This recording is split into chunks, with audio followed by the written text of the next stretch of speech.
The morning sun filtered through JFK Terminal 4 as Ascend Airways Flight 1984 sat waiting on the tarmac. Inside the gate area, business travelers barked into phones. Families argued over luggage. Gate agents typed furiously at their screens. But in the quiet eye of this storm sat an old man. Colonel James Jim Harrison was 78 years old.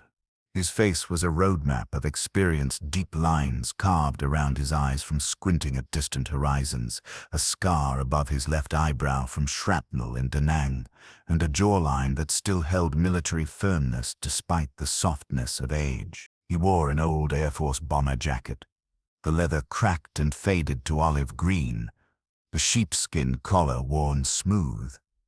On the left breast was a faded patch. 500 lot from under his left arm ran a thin plastic tube to a small green oxygen tank on a wheeled carrier. Every few seconds, a soft mechanical click and gentle hiss as the regulator released oxygen into his damaged lungs, a souvenir from Agent Orange exposure 40 years prior. In his right jacket pocket, wrapped in faded blue velvet, was a Purple Heart medal. The ribbon was frayed. The metal had lost its shine.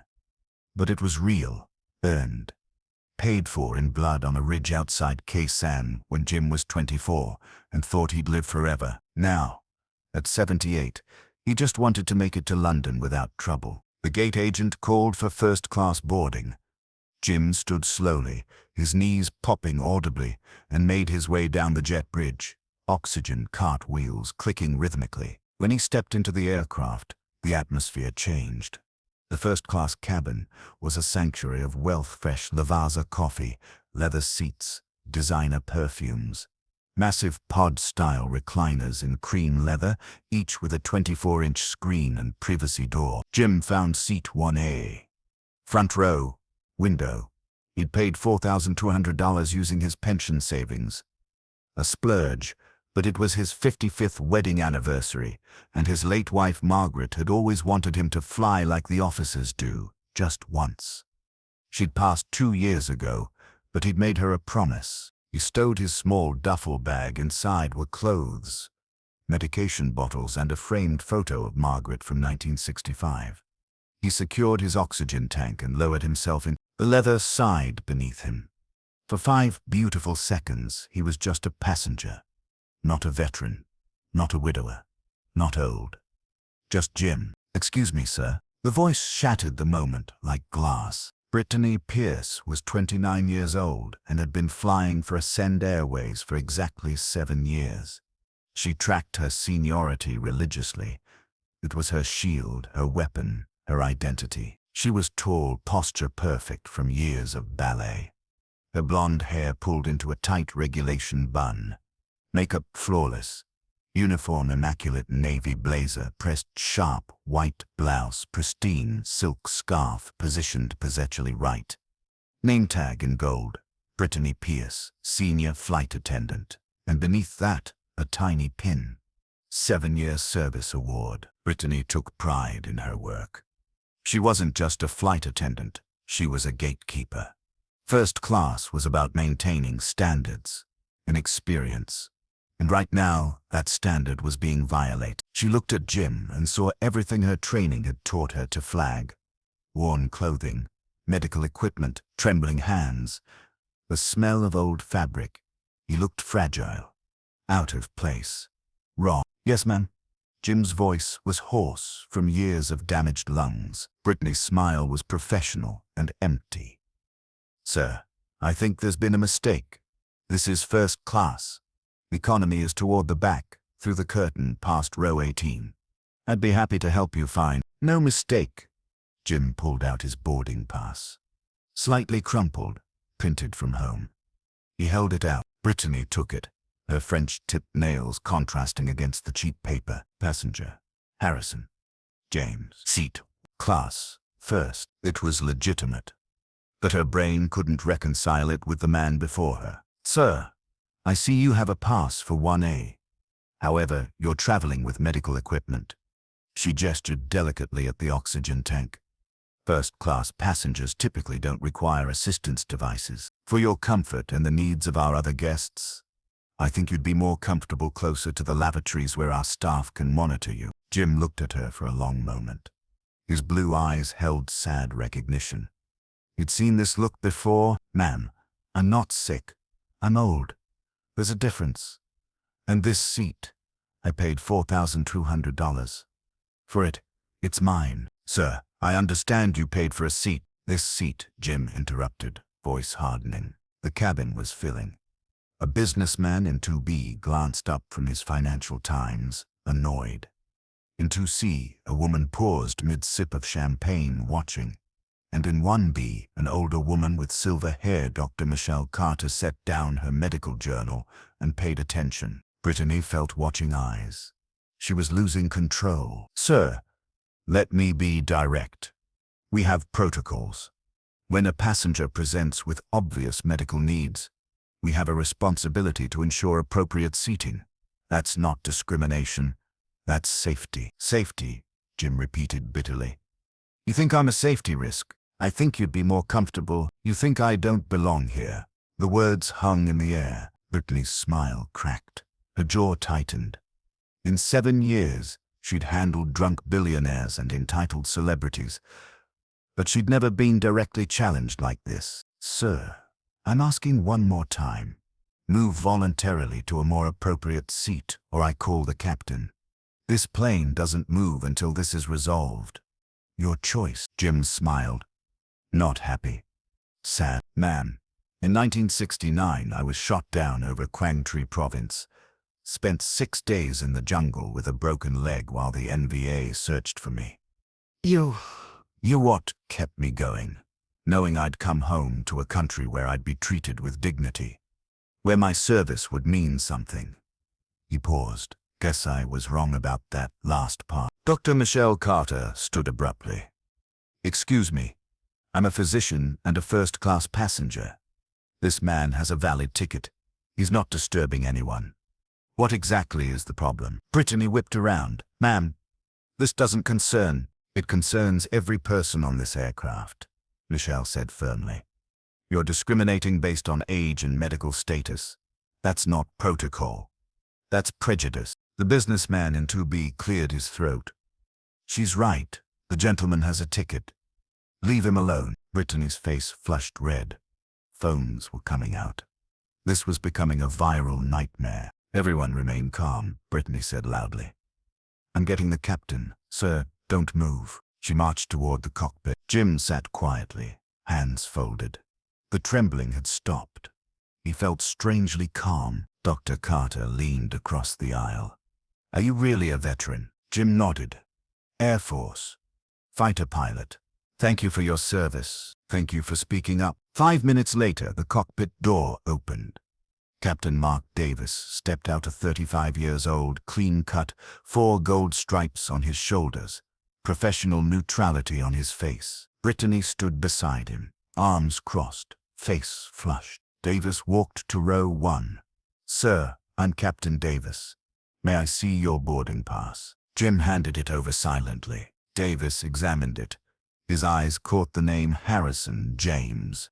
Something triggered in his memory. A story from training. A company legend. It couldn't be. Sir, are you Colonel James Harrison? Colonel James Jim the Legend Harrison. Brittany blinked. Captain, what? Be quiet, Davis said sharply. Jim nodded slowly. I used to be. Long time ago. Davis's face went through rapid emotions. Confusion, recognition, shock, awe. He turned to Brittany. Voice, do you have any idea who this man is? Brittany shook her head, confidence evaporating. Davis raised his voice so first class could hear. Ladies and gentlemen, I apologize for the disruption, but you need to know about the passenger in... Jim closed his eyes, embarrassed. Captain, please. In 1987, Ascend Airways was bankrupt. We were 30 days from liquidation, every employee about to lose their job. Then private investors stepped in. The lead investor put in $15 million. $15 million. His own retirement money. Davis looked at Jim. That investor was Colonel James Harrison. This man. Right here in... A murmur rippled through the cabin. Passengers craned their necks. Brittany's face went from red to ash. I didn't. Davis's voice dropped to dangerous quiet. You didn't need to know. He had a valid ticket. He was sitting peacefully. You made an assumption based on appearance and age. That's not protocol, Miss Pierce. That's discrimination. He turned to Jim and saluted. Colonel Harrison, sir. On behalf of Ascend Airways, I apologize. You deserve better. Jim slowly stood and returned the salute. At ease, Captain. No apology necessary.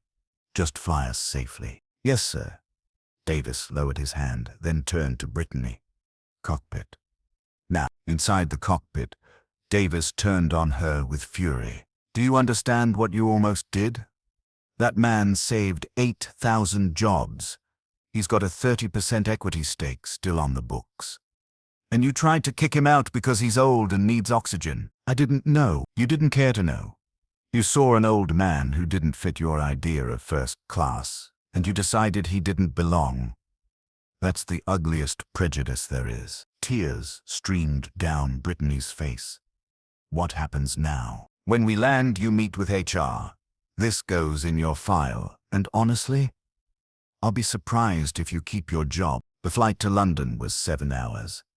For Jim, the quietest 7 hours in years. Word spread through the cabin. The passenger in 1A wasn't just any old man. He was the old man, the legend, the hero. Flight attendants approached with reverence. Colonel Harrison, anything at all? Jim politely declined most offers. He wasn't used to attention. Dr. Michelle Carter moved to the seat beside him around hour 3. Mind if I join you? Free country, Jim said with a small smile. They talked. She told him about her cancer research, her daughter in medical school. He told her about Vietnam, flying F-4 Phantoms. The day he got shot down. You saved a lot of lives today, Michelle said. I didn't do anything. You stood your ground.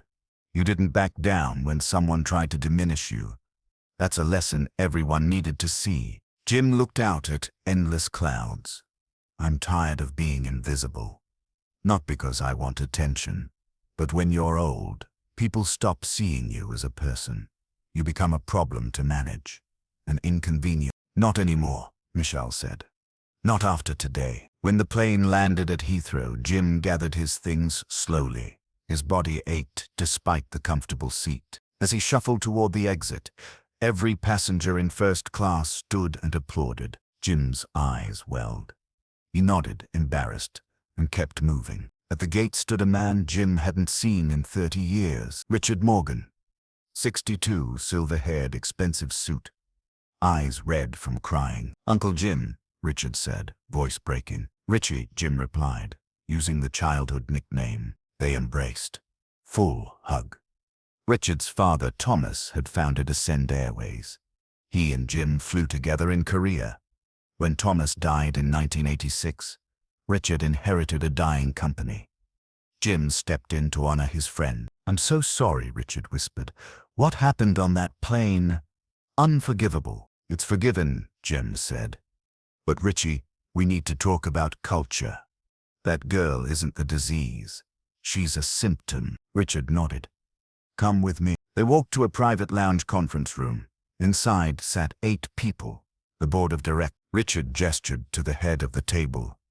Your seat, Colonel. Richie, I'm not dressed. You're dressed perfectly. Sit. For 2 hours they talked about the incident, about Brittany, about dozens of buried complaints, about corporate culture prioritizing profit over people. We've lost our way, Richard admitted.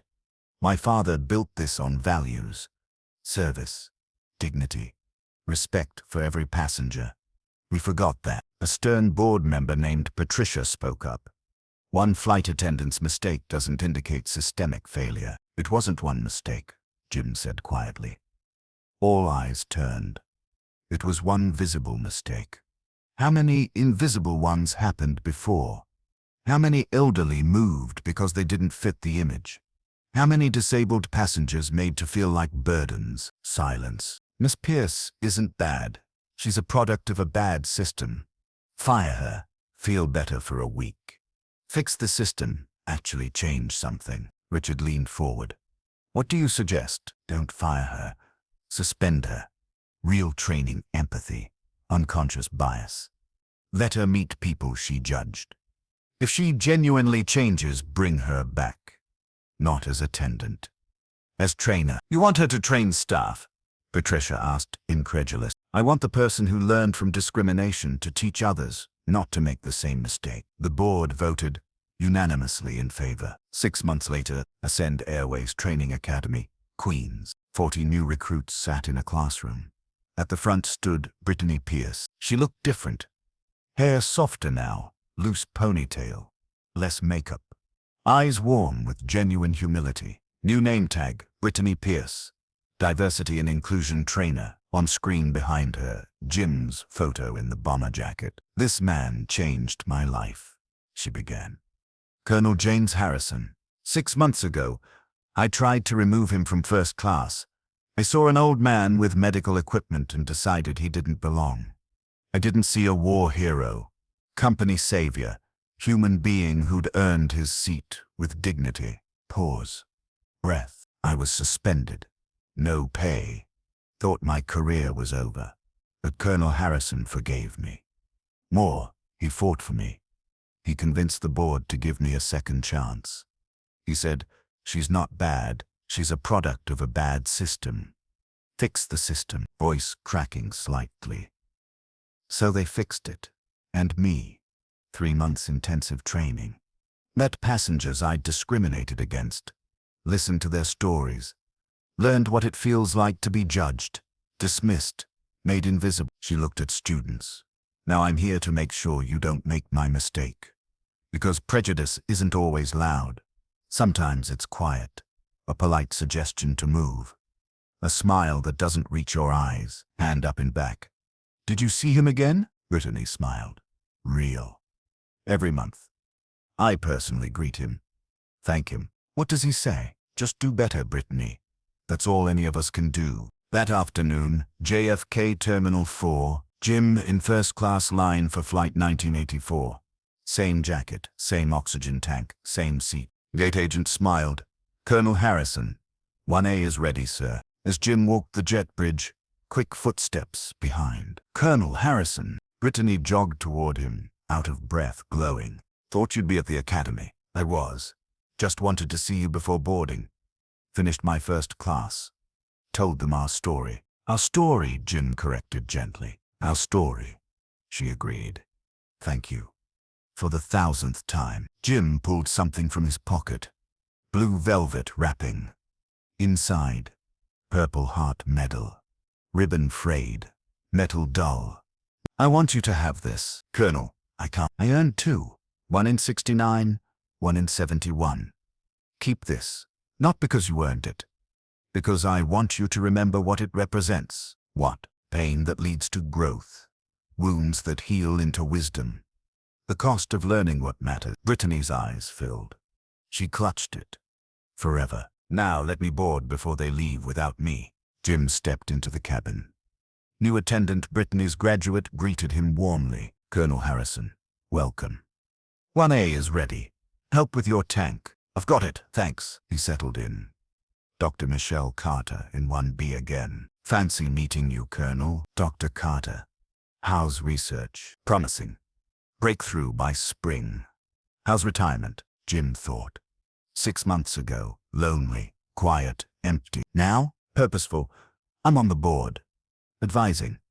Making sure what happened to me doesn't happen to others. Good. World needs more people like you. Engine spooled up.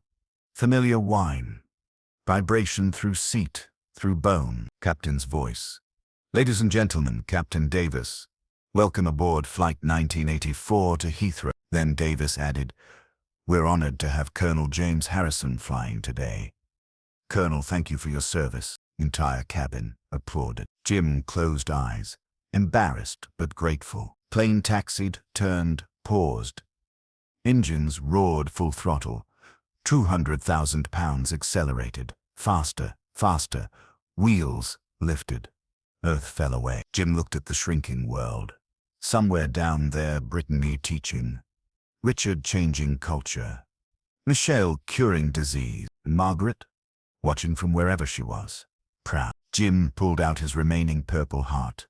held it for military merit. But Jim had learned, real merit isn't measured in medals. It's measured in lives you touch, people you lift, second chances you give, dignity you show strangers in bomber jackets and oxygen tanks. Climbing through 30,000 feet, breaking through clouds into brilliant sunshine, Jim whispered a promise. Still flying, still here, still fighting. And in seat 1A on flight 1984, an old hero smiled, because he wasn't invisible anymore. None of them were.